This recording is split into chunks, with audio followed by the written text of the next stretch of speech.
You are listening to Single Smart Female, Romantic Fairy Godmama Edition.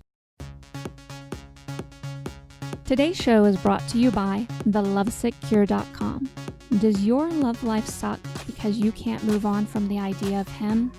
Does every man you meet pale in comparison to the way he made you feel? It's okay, lady love. We 100% understand and have been there before.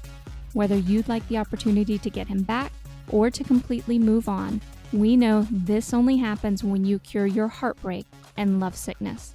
Let us help you do that today at thelovesickcure.com. Booyah, Jen. What? Booyah.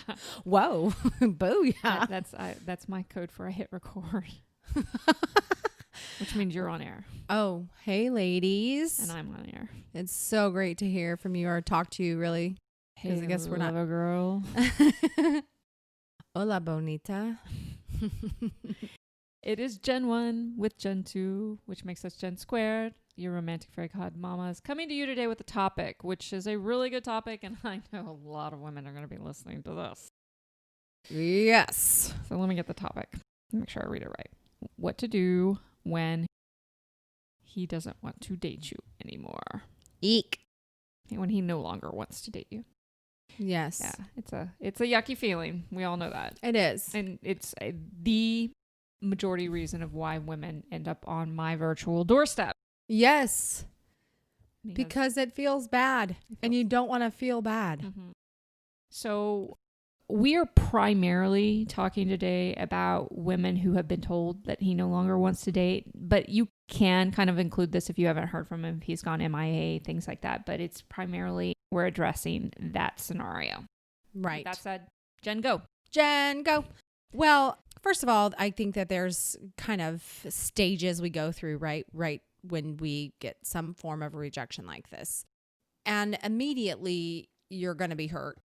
I mean, unless you were already feeling like I don't want to date you either, which can happen. But I think the topic today is different. Let me pause you right there because I'm going to tell you what happens. And this is all of this I run through in detail in how to get him back cheatsheet.com. So you can go there and you can get that free cheat sheet.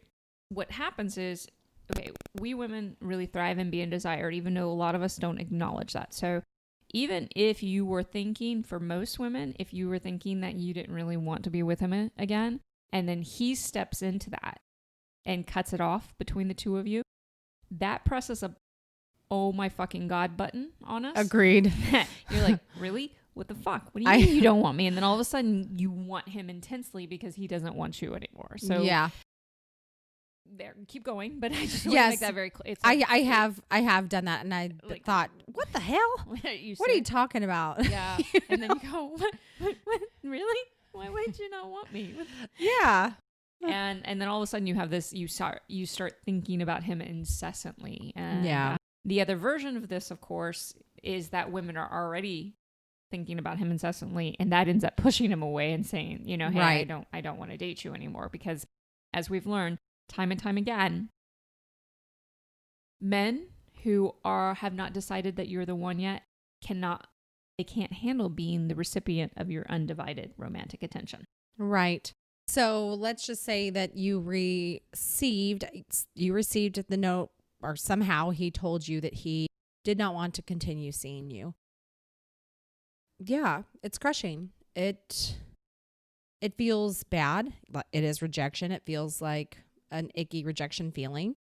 And the first thing I think that we need to do is somewhat walk through those emotions and process those emotions and process those feelings. Not only while we're going through those emotions and processing them, I think we also need to step up self-care and our self-love routine, knock it up 10 notches. Me personally, when I've gone through this, I need to really pay attention to what makes me feel soothed, happy, what brings me peace, and really pay attention to loving on myself during this time. So the mistake that most women make is that when this happens, they immediately go to trying to figure out how to fix it with him and reaching out to him and not strategically contacting him and just going into the Was it something I said? Was it there's just so many versions of it. What you actually need to do is just stop your communication right there at that point. Yes. And turn to this piece that Jen too was talking about. It's really, truly important. We use that word self-care quite a bit in these days, but we have to break it down. What does that mean for you? What does that look like? I know, for instance, and this is just a small thing.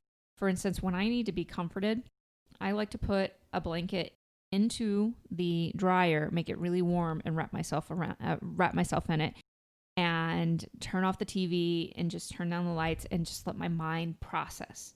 There's a different version of that. One of the things that we do for women is teach them how to do different exercises, use different tools to allow themselves to process instead of just going to that automatic reach out of trying to fix this. So if he wants me again, then everything's okay. Right. Which doesn't work. Even if you get him to want you again or agree to keep seeing you at that point, you're going to end up in the same cycle within 4 weeks, guaranteed. Yeah. So very important that you press pause on that need to reach out to him, even if it feels overwhelmingly strong, and listen to us on this and turn into yourself for a minute and start to unravel what it is you really need in this moment. Right. And Jen, thank you so much for bringing that up, because I did forget that piece of it or just skipped over that piece of it. I think it's good when he misses you. And if you're reaching out, then it's just your focus isn't in the right place. Well, I want to make sure, because what women are going to hear when you said that, it's good when he misses you, and they're going to use that as a strategic tool to try to make him want him. I don't want you to do that. Don't set that intention right now. It's going to happen organically. It's really important that you honor yourself in this moment, honor what's going on with you, not because you're trying to make him miss you or anything, that you're not reaching out right now and just kind of emotionally vomiting all over him at this point in time. Why? Because there's a lot of things that you need to sort out. Now, if you end up telling him certain things at a certain point, that's great, but we're not going to do it in the heat of the moment. Yeah. We are going to take some steps back from it, assess where you're at, and then formulate something to proceed with. Right. So when I talk about self-care for myself, what that looks like for me is it just depends. It might be different day 1 versus day 3. It might be different in 1 hour versus 2 hours later. Sometimes that equals me taking a warm shower. Sometimes that equals me going to the hot springs, or me going and reaching out and having some girlfriend time, or me allowing myself to cry, or me standing in the mirror and telling myself, you are a beautiful woman, and going through a list of what I feel are positive things about me. So when I've gone through breakups and anything that might be potentially challenging to my ego or my belief in myself, it's really important for me to build that back up in myself. When the time is right, then I will go back to flirting with guys. It just kind of depends, because we talked, Jen, you and I, about whether this situation could be a breakup of an exclusive relationship or someone leaving your entourage. So if it's someone leaving your entourage, you're probably not going to be pausing dating for very long. But if it's a breakup, you could be pausing longer. It depends on a lot of things. It depends on the length of the relationship, but also a lot of women unfortunately make, and I do actually think that this is a mistake, is when they haven't learned how to properly entourage date yet, they end up keep putting their dating life on hold because they had become hyper focused on that one guy and become devastated when things don't work out with him, and they spend an excessive amount of time trying to figure out how to fix it, instead of just taking it and understanding that any type of breakup, even though it may suck really, really bad, any type of breakup is an opening and an opportunity for something. There are a lot of things that happen to us in life that look very negative, but there's something there for us, something that is being set up. So I want, as you step into this, before you even start dating is start to recognize that there is an opportunity. You may not know exactly what that opportunity is yet, but there is an opportunity. Some of the more obvious opportunities, especially if you've been hyper-focused, is the fact that you've probably been neglecting pieces of your life. This is huge. Yes. This is huge for fucking with our brain. So as women, one of the first things you do, take your time, turn to that self-care first, and then start attending to those pieces of your life that you weren't focusing on anymore because you were hyper-focused and paying too much attention to this guy before he had actually committed to you in that capacity. Right. Okay? Extremely important, because that's going to create a lot of space for a really exciting dating experiences to happen. Or it doesn't even have to be dating, for really exciting experiences in general to happen. Right. Yeah.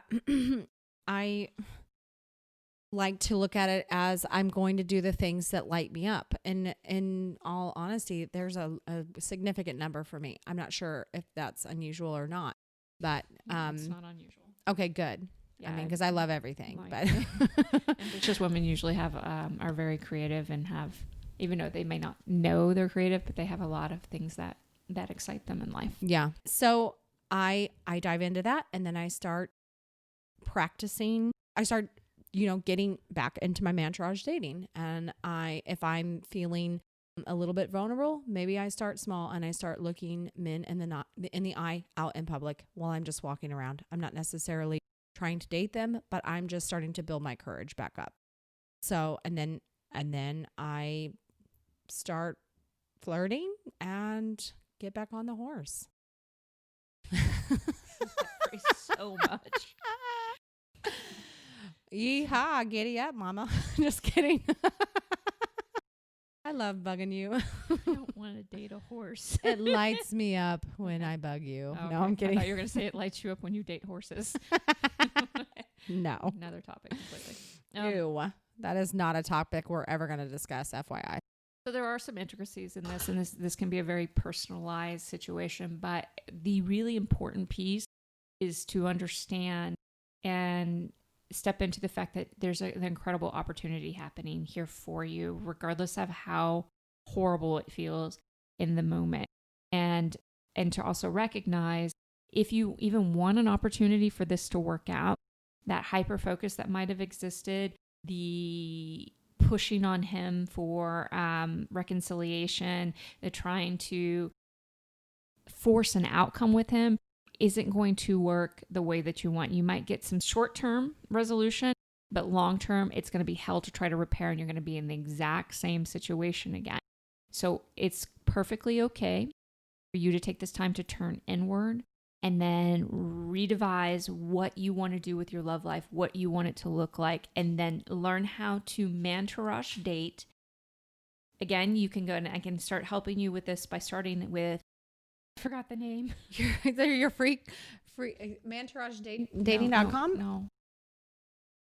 How to get him back cheatsheet.com, and take the steps from there to learn everything that you need to know to use this as the opportunity, as the catalyst for a really, truly incredible love life. Okay, Lover Girl, it's time for the final thought on today's show. He doesn't want you anymore? I know it sucks, but it undoubtedly is the door to another incredible romantic opportunity. Thank you, Lover Girl, for joining us on this romantic fairy godmama edition of Single Smart Female. Don't forget to text this episode to all of your single smart girlfriends, as well as visit us at singlesmartfemale.com. We'll talk to you next time. And here's to you having everything you want in life and love. Today's show is brought to you by thelovesickcure.com. Does your love life suck because you can't move on from the idea of him? Does every man you meet pale in comparison to the way he made you feel? It's okay, lady love. We 100% understand and have been there before. Whether you'd like the opportunity to get him back or to completely move on, we know this only happens when you cure your heartbreak and love sickness. Let us help you do that today at thelovesickcure.com.